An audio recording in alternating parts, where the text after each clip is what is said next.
Hello guys, आज मैं explain करने वाली हूँ सोलो लेवलिंग का एपिसोड नंबर 4। अगर आपने इससे पिछले एपिसोड नहीं देखे हैं तो प्लेलिस्ट का लिंक आपको डिस्क्रिप्शन में मिल जाएगा। एपिसोड की शुरुआत में हम देखते हैं कि जिन्वू के सामने एक वुल्फ आ जाता है। वो वुल्फ जिन्वू पर हमला करता है, लेकिन जिन्वू किसी तरह बच जाता है और सोचता है मुझे ये सेकंड लाइफ बड़ी मुश्किल से मिली है, मैं इस सेकंड लाइफ को डर के कारण फिर से नहीं खो सकता।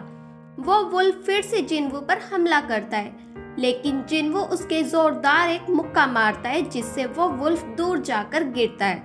तब जिन्वू सोचता है कि मेरी स्ट्रेंथ बढ़ गई है, पर इसका अभी भी कोई फायदा नहीं था, क्योंकि जिन्वू की स्ट्रेंथ इस वुल्फ के सामने अभी भी बहुत कम थी।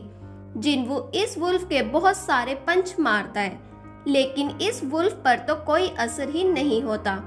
जिन्वू सोचता है मैं इसके सामने ज्यादा देर नहीं टिक पाऊंगा, मेरे पास तो खाने और पानी के अलावा कुछ भी नहीं है, मैं इससे अकेले नहीं लड़ सकता, काश मेरे पास कोई हथियार होता। तब जिन्वू को याद आता है कि उसके पास उसकी इन्वेंटरीज हैं, और फिर जिन्वू अपनी इन्वेंटरी में से एक तलवार निकालता है। जैसे ही वो वुल्फ जिन्वू पर हमला करता है, जिन्वू उस वुल्फ को अपनी तलवार से काट डालता है। फिर जिन्वू सोचता है मेरी इन्वेंटरी में ये तलवार कहाँ से आ गई। मिस्टर किम ने तो कहा था कि उन्हें ये तलवार 3 मिलियन में मिली थी और मैं तो इसे अफोर्ड भी नहीं कर सकता, तो आखिर ये तलवार मेरे पास कैसे आई। फिर हम देखते हैं कि जिन्वू के जख्म खुद ही ठीक हो रहे थे, लेकिन तभी वहाँ पर 2 और वुल्फ आ जाते हैं। जिन्वू खुद से कहते हैं कि जब तक ये तलवार मेरे पास है मुझे किसी से डरने की जरूरत नहीं है, लेकिन ये तलवार तो जमीन के अंदर फंस गई थी और ये वुल्फ जिन्वू की ओर बढ़ने लगते हैं। जिन्वू किसी तरह उस तलवार को जमीन से बाहर निकालता है और उन वुल्फ पर हमला कर देता है, लेकिन एक वुल्फ उस तलवार को अपने मुंह से पकड़ लेता है। लेकिन जिन्वू उस तलवार को वुल्फ के मुंह से निकालकर उसके मुंह को ही काट डालता है। फिर जिन्वू कहता है कि अगर मैं ध्यान से सोचूं तो ये चीजें उस जगह से कम खतरनाक है। साथ ही हम देखते हैं कि एक वुल्फ डर के कारण यहाँ से भाग जाता है। फिर जिन्वू अपना स्टेटस देखकर कहता है मेरा लेवल तो बढ़ गया, पर डेली टास्क पूरा करते हुए तो ऐसा कभी नहीं हुआ, शायद ये सब इस लड़ाई की वजह से हुआ है और मेरे जख्म भी खुद ही ठीक हो गए। फिर जिन्वू इन वुल्फ में से मैजिक आइटम को ढूंढने लगता है, लेकिन उसे एक वुल्फ का दांत मिलता है। जिन्वू सोचता है कि मेरे साथ बहुत अजीब चीजें हो रही है, अगर ये सब कुछ एक गेम है तो क्या इसका मतलब ये डंजन और ये मैजिक बीस्ट बाकी नॉर्मल डंजन से अलग है। तभी उसके सामने एक शॉप का मेन्यू आता है, लेकिन हम देखते हैं कि उसके करंट लेवल के कारण वो कुछ भी नहीं खरीद पाता। फिर जिन्वू उस वुल्फ के दांत को बेच देता है, जिससे उसे 20 गोल्ड कॉइन्स मिलते हैं। फिर वो कहता है कि पता नहीं इन कॉइन से मुझे कितना कैश मिलेगा, और ये तो सिर्फ ई रैंक डंजन है, तो मुझे नहीं लगता कि 20 गोल्ड कॉइन्स ज्यादा हैं। अब मुझे क्या करना चाहिए, मैं इस डंजन के बॉस को मारे बिना जा भी नहीं सकता, और मुझे नहीं लगता कि इतनी आसानी से मुझे टेलीपोर्टेशन टूल मिलेगा। अगर ऐसा ही चलता रहा तो मैं भूख प्यास से ऐसे ही मर जाऊंगा। भले ही ये ई रैंक डंजन है, पर मुझे नहीं लगता कि मैं इसके बॉस को हरा पाऊंगा, लेकिन अगर मैं ऐसे ही लेवल अप करता रहा तो शायद मैं उसे हरा सकूं। तभी हम देखते हैं कि वहां पर बहुत सारे वुल्फ आ जाते हैं। जिन्वू उन वुल्फ से फाइट करने लगता है और कहता है कि मैं इतनी आसानी से नहीं मरूंगा, और मैं जानता हूं कि तुम भी इतनी आसानी से नहीं मरोगे। तब जिन्वू अपनी लाइफ जर्नी को याद करता है और उन वुल्फ को मारना स्टार्ट करता है। फिर हम देखते हैं कि जिन्वू एक एक करके यहाँ के सारे वुल्फ को मार देता है, जिससे उसके बहुत से लेवल अप हो जाते हैं और उसे वुल्फ असैसिन का टाइटल मिलता है।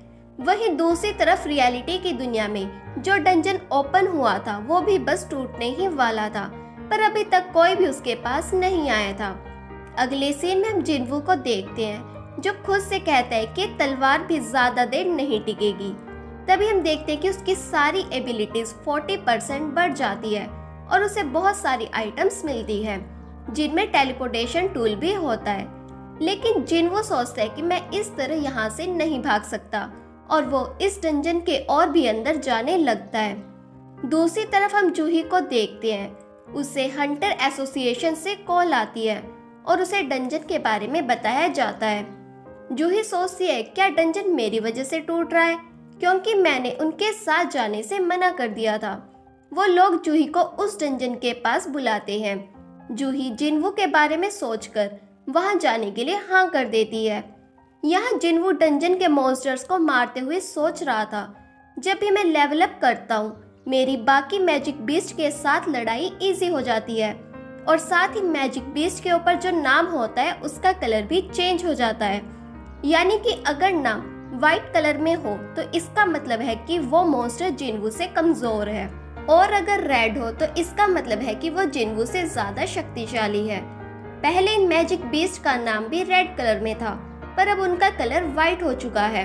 इसका मतलब ये है कि जिनवू की पावर्स बढ़ गई है।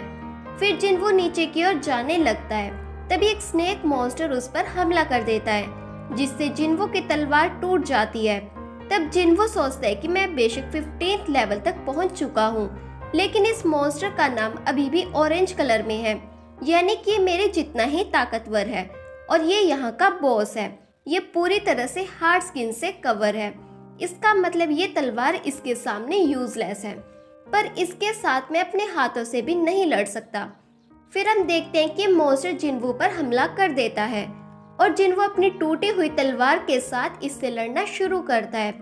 लेकिन ये मॉन्स्टर जिनवू को पानी में फेंक देता है और उस पर फिर से हमला कर देता है, पर जिनवू किसी तरह उसके हमले से बच जाता है।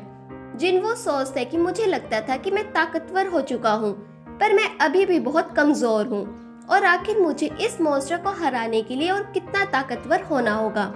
फिर जिनवू उस मॉन्स्टर के ऊपर चढ़ने लगता है, लेकिन ये मॉन्स्टर जिनवू को नीचे पटक कर मारता है। जिनवू उठकर कहता है कि मैं ताकतवर बन के रहूंगा। तब वो मॉन्स्टर जिनवू पर हमला कर देता है। जिनवू उसके हमले को रोकते हुए कहता है कि मैं इतनी जल्दी हार नहीं मान सकता, और फिर जिनवू इस मॉन्स्टर के साथ लड़ने लगता है और उसे अपने हाथों से पकड़ लेता है। फिर जिनवू सोचता है कि मैंने अपनी एबिलिटीज के सारे पॉइंट स्ट्रेंथ में डाल दिए हैं, तो अब उन्हें यूज करने का समय आ गया है। और फिर जिनवू अपनी पूरी ताकत से उस मॉन्स्टर का गला दबाने लगता है, और एट द एंड ये मॉन्स्टर मर जाता है। फिर जिनवू खुश होकर कहता है आखिर मैं थोड़ा ताकतवर तो बन ही गया। और तब जिनवू को इस मॉन्स्टर के दांत से बना एक हथियार मिलता है, जिसकी पावर पिछली तलवार से दुगनी थी। साथ ही किसी को पैरालाइज करके उसकी पावर को कम कर सकता है। साथ ही जिनवू को ए रैंक पॉइजन भी मिलता है, जिसे पीकर वो अपनी स्किन को 20% हार्ड कर सकता है। फिर उसके सामने एक नोटिफिकेशन आती है, जिसमें लिखा था कि आपने इस डंजन के बॉस को मार दिया है, इसलिए ये जगह फिर से नॉर्मल हो जाएगी। और फिर सब कुछ नॉर्मल हो जाता है। उसके बाद जिनवू यहाँ से बाहर आता है। बाहर आकर तबाही को देखकर जिनवू सोचता है लगता है वो डंजन ब्रेक हो गया है। इसका मतलब है कि वो सारे मॉन्स्टर बाहर आ गए हैं। यहाँ पर एक ऑफिसर होता है, वो जिनवू से कहता है कि सारे मॉन्स्टर मर गए हैं, लेकिन सिर्फ एक बड़ा मैजिक बीस्ट बच गया है। दूसरी तरफ बहुत से लोग उस मॉन्स्टर की फोटो खींच रहे थे और पुलिस के रोकने पर भी नहीं रुक रहे थे। बहुत सारे हंटर्स उस मॉन्स्टर को रोकने की कोशिश कर रहे थे। एक हंटर सभी को इस मॉन्स्टर के हमले से बचा रहा था, और बाकी के सभी हंटर्स इस हंटर को हील कर रहे थे। एक हंटर कहता है कि आखिर बाकी के हंटर्स कर क्या रहे हैं, हम इस मॉन्स्टर को अभी तक बिल्कुल भी कमजोर नहीं कर पाए। तभी यहाँ पर जिनवू आता है और सोचता है ये एक टेम्पररी टीम है, जिस वजह से ये इस मॉन्स्टर को नहीं रोक पा रहे, और ऊपर से ये बहुत कम रैंक के हंटर हैं, जिनमें से 8 ई रैंक हंटर है और एक डी रैंक हंटर। और अगर हम हीलर्स की बात करें तो 2 डी रैंक हीलर हैं और एक बी रैंक हीलर। फिर हम देखते हैं कि एक हीलर जूही को हील करने के लिए कहती है, लेकिन जूही जैसे ही अपनी पावर यूज करने लगती है उसे पुराने डंजन का मॉन्स्टर याद आ जाता है, जिससे जूही का मैजिक टूट जाता है। तब जिनवू सोचते हैं कि इसका मतलब जूही अभी भी उस सदमे से बाहर नहीं निकल पाई।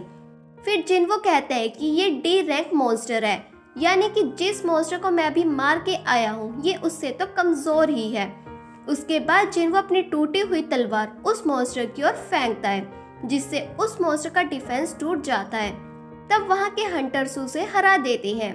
डी रैंक हंटर सोचते कि हम सब मिलकर भी इसे नहीं हरा पा रहे थे, मुझे तो यकीन ही नहीं हो रहा कि एक टूटी हुई तलवार से ये मॉन्स्टर हार गया। फिर यह हंटर ऑफिसर से इस तलवार के बारे में पूछता है कि ये किसने फेंकी थी। ऑफिसर उसे जिन्वो के बारे में बताने लगता है, लेकिन जिन्वो यहाँ से गायब हो गया था। यहाँ जिन्वो सोचता है, मुझे तो नहीं लग रहा था कि मैं उसे एक ही बारी में हरा दूंगा। दूसरी तरफ जूही सोचती है, क्या ये जिन्वो था? वैसे गाइस, जैसे जिन्वो ने इस मॉन्स्टर को एक ही बारी में हरा दिया, तो आपको क्या लगता है कि उसका करंट रैंक क्या होगा? कमेंट सेक्शन में जरूर बताएं। अगर आपको ये वीडियो अच्छी लगी हो तो वीडियो को लाइक जरूर करें।